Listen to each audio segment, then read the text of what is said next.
OnePlus Ace 6T, which I unboxed together with you guys a few days ago, is officially launching on December 17th under the name OnePlus 15R. I've been using this phone for a while now, so let me start by sharing my overall conclusion. The price to performance ratio of this phone is seriously impressive. In this video, I'll talk about my real-world experience with it purely from a user's point of view. A quick shout out to my tech partner from China for sharing this video. A big thank you for making this possible. Hey everyone, it's Mickey from techmaiky. If you love staying updated with the latest gadgets, make sure to subscribe and hit the notification bell so you never miss out on our exciting tech content. My OnePlus Ace 6T is in the sparkling black color. The design continues the familiar OnePlus Ace series style, keeping things clean and minimal, which I personally really like. The black finish feels very suitable for men and gives off a premium vibe in the hand. The back panel uses a silk glass process, so it feels smooth and comfortable while also doing a good job of resisting fingerprints and dust. Even though this is a mid-range phone priced above 300 pounds, it still comes with a metal frame.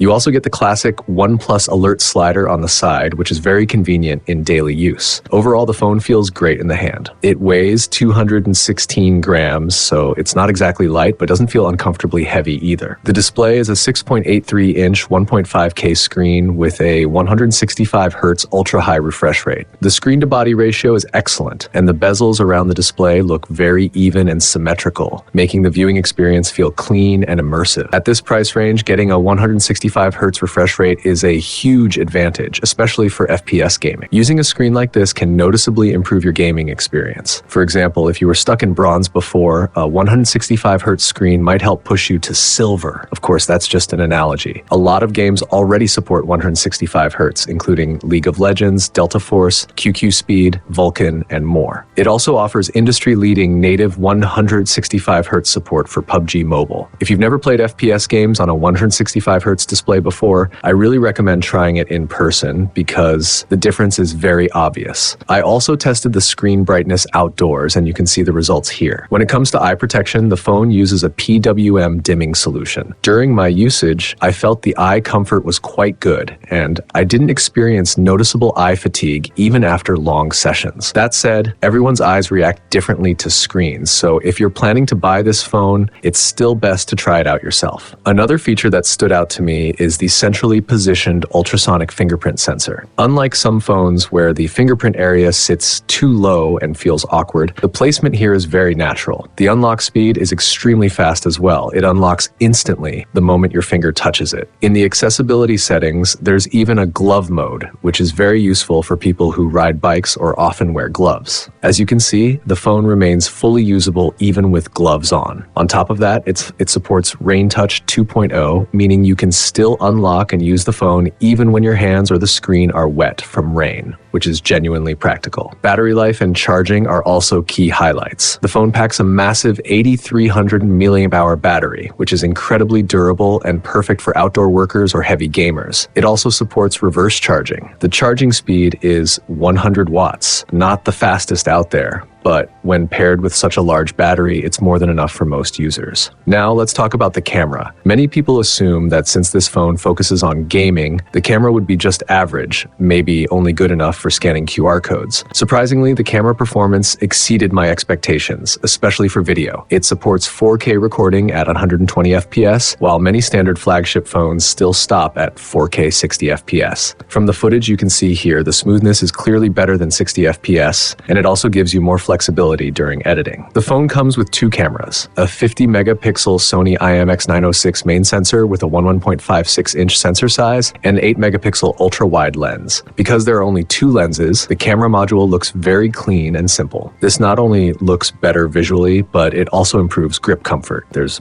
more space for your fingers, and you won't accidentally touch the lenses or feel any awkwardness even while gaming. Coming back to the main point, since this phone is positioned primarily as a gaming device, I didn't expect much from its camera at first. But after taking some sample photos, you can see that the actual image quality is quite solid and clearly better than I expected. Performance is another major strength of this phone. It's powered by the Snapdragon 8 Gen 5 flagship processor, and this is actually the first smartphone in the world to use it. The chip is built on the same manufacturing process and architecture as the Snapdragon 8 Elite Gen 5, but its performance is even stronger, placing it among the very best Snapdragon chips available right now. I tested it with Honor of Kings using the highest graphics settings and a 144Hz refresh rate. Throughout the test, the frame rate stayed extremely stable. Whether it was the early laning phase or intense mid to late game team fights, everything ran smoothly with no noticeable stuttering. Occasionally, the frame rate counter in the top right corner dipped slightly from 144 to 143 or 142, but that was very rare. For competitive gaming, the phone also supports native 165Hz, although the official version hasn't been released yet. I tested this using the beta version with 165Hz enabled. Looking at the frame rate chart, it was almost a perfectly straight line, with only the occasional drop to 163 frames. These drops were extremely rare and completely unnoticeable during actual gameplay. The fast-paced combat and precise aiming felt incredibly smooth and satisfying. Next, I played my favorite game, Delta Force. To get the best possible experience, I turned on the highest graphics settings and set the refresh rate to 165Hz. I tested it in large-scale battle mode, and you can clearly see both the visual quality and the shooting smoothness. The overall experience was very comfortable and genuinely fun to play. I also tested Genshin Impact at 60 frames with the highest graphics settings enabled. The game ran smoothly without any issues. Exploring the map and fighting monsters felt almost completely lag-free. Overall, the gaming performance on this phone is truly excellent. Considering the price and the level of gaming performance it delivers, this phone is a solid choice for heavy gamers. So far, I've mainly focused on the positives, but there are a few downsides worth mentioning. The vibration motor isn't quite on the same level as flagship phones. That said, when you factor in the price, this feels like a small compromise. As for the speakers, based on my experience, the sound quality is decent and perfectly acceptable. The base version of the OnePlus Ace 6T or OnePlus 15R starts at 23,399 yuan in China, which is roughly 255 pounds in the UK and about $340 in the US. To wrap things up, I'm very satisfied with the overall experience of the OnePlus Ace 6T, also known as the OnePlus 15R, especially when it comes to performance and battery life. The massive 8,300 mAh battery can easily last up to 2 days on a single charge, and with 100-watt super fast charging support, it really stands out as a battery and charging champion. The Snapdragon 8 Gen 5 processor can handle almost every game on the market, and the 165Hz display makes a noticeable difference, particularly for FPS and shooting games. The camera performance also turned out to be much better than I expected. So overall, at this price point, the value for money is truly outstanding. This phone is especially well suited for gaming, where refresh rate plays a huge role in the experience. In my opinion, the OnePlus Ace 6T delivers exceptional performance along with above average battery life. That's it for today's video. If you have any questions about this phone, feel free to leave them in the comments and I'll do my best to reply to everyone. I'll see you in the next one. Bye-bye.